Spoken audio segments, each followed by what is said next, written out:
რეჟიმის პატიმარი მზია ამაღლობელი 36 დღეა შიმშილობს, ის ამ დრომდე კლინიკაში რჩება. მისი ადვოკატები კი სააპელაციო სასამართლოში ასაჩივრებენ ბათუმის საქალაქო სასამართლოს განჩინებას.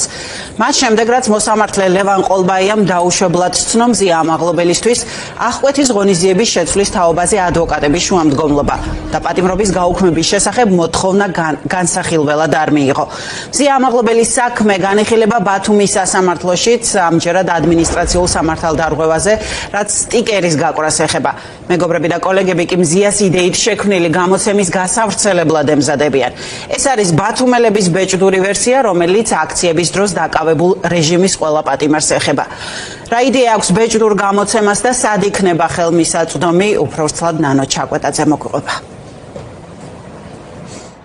დიახ, ბათუმელების ბეჭდური გამოცემა ხელმისაწვდომი იქნება ყველასთვის, ის დარიგდება საპროტესტო აქციებზე, როგორც თბილისში, ასევე ბათუმში, ასევე რეგიონებში. რაც შეეხება ამ გამოცემისა და ამ ნომრის, პირველი ნომრის კონცეფციასა და შინაარსს, რეჟიმის ყველა პატიმრის ისტორია იქნება მოთხრობილი ბათუმის ამ ბათუმელების ამ გამოცემაში.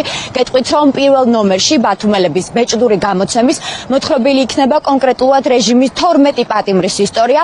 ეს გაზეთი იარსებებს იქამდე და გამოვა იქამდე, ვიდრე არ იქნება მოთხრობილი რეჟიმის თითოეული პატიმრის ისტორია სრულად. მზიას სურდა დროებით აღედგინათ ბათუმელების ბეჭდური ვერსია, რადგან რაც შეიძლება უფრო მეტ ადამიანს ინტერნეტ სივრცის მიღმაც ჰქონოდა იმის შესაძლებლობა, რომ აღექვა მოვლენები, რაც პროსამთავრობო სატელევიზიო არხებში არ ჩანს. ეს ტექსტი იქნება დართული ბათუმელების ბეჭდური გამოცემის პირველ ნომერზე. გაზეთი ბათუმელები 2017 წლის შემდეგ დაბრუნდა ბეჭდური სახით, სპეცპროექტით. ეს არის ბათუმელებისა და ინდიკოს სპეციალური პროექტი, რომელიც შეეხება მთლიანად სინდისის პატიმრებს. ჩვენი მიზანი არის გავაშუქოთ ყველა ის ადამიანი, რომელიც ამ წუთას უდანაშაულოდ ზის ციხეში გადაწყვეტილია რეჟიმის მიერ და ეს იყო მზიას იდეა, რომ გამოცემულიყო გაზეთის სახით ეს ისტორიები, ეს ტრადიციული ფორმა დაგვებრუნებინა საინფორმაციო და ეს მომხდარიყო ბათუმელების ფორმით. რაც შეეხება მზია ამაღლობელის საქმის სამართლებრივ მსვლელობას, დღეს ბათუმის საქალაქო სასამართლოში მედია მენეჯერის ადმინისტრაციული საქმეა ჩანიშნული. მას არ დაესწრებიან თავად მზია ამაღლობელის ინტერესების დამცველები, რადგან მათ არც ამ შემთხვევაში არ ქონიათ წინასწარ ინფორმაცია იმის შესახებ, რომ სხდომა დღეს 11 საათისთვის იყო ჩანიშნული ბათუმის საქალაქო სასამართლოში. ასევე გაგახსენებთ, რომ ახლა საზოგადოების ყურადღების ფოკუსში ასევე არის ქუთაისის სააპელაციო სასამართლო.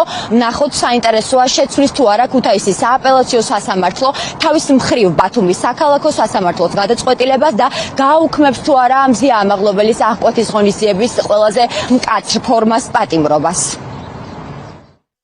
ვასაჩივრებთ ბათუმის საქალაქო სასამართლოს განჩინებას, რომელიც არის უკანონო.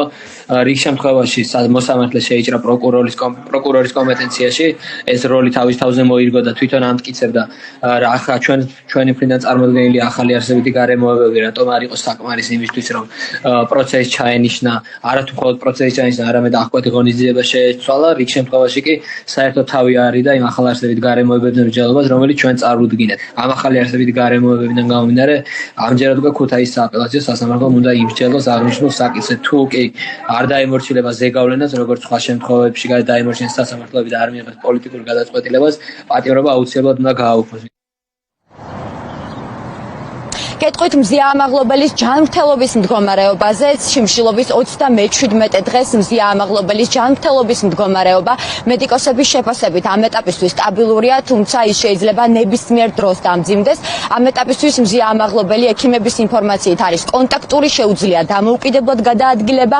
მას არ ჰქონია გონების კარგვის ეპიზოდი კლინიკა ვივამედში და არც კლინიკა ვივამედში ეტაპირებამდე, ანუ სასჯელ აღსრულების დაწესებულებაში. აქვე გაგახსენებთ, რომ მზია ამაღლობელის ჯანმრთელობის ჯანმრთელობის მდგომარეობის მონიტორინგსა და მის ინფუზიურ თერაპიასა და მკურნალობაში ჩართულია ექიმთა ორი ჯგუფი. ერთი მხრივ სიამაღლობელს მკურნალობენ კლინიკა ვივამედის ექიმები და მისი კლინიკური ხელმძღვანელი ზურაბ ჩხაიძე, ხოლო მეორე მხრივ მისი ჯანმრთელობის მდგომარეობას მონიტორინგს უწევს სახალხო დამცველის ეგიდით შექმნილი ექიმთა ჯგუფი, რომელიც დაკომპლექტებულია სხვადასხვა შესაბამისი საჭირო პროფილის ექიმებით. გაგახსენებთ, რომ ზია ამაღლობელი 4 თებერვალს გადაიყვანეს კლინიკა ვივამედში. 37 დღეა შიმშილობს. მისი პოზიცია ზია ამაღლობელის ინტერესების დამცველების ინფორმაციით ამ დრომდე არის უცვლელი. მას შემდეგ რაც დასრულდება სრულად მისი ინფუზიური თერაპია და მკურნალობა, ის ითხოვს, რომ სასწრაფოდ დაუყოვნებლივ დააბრუნონ რუსთავის ქალთა საპატიმროში.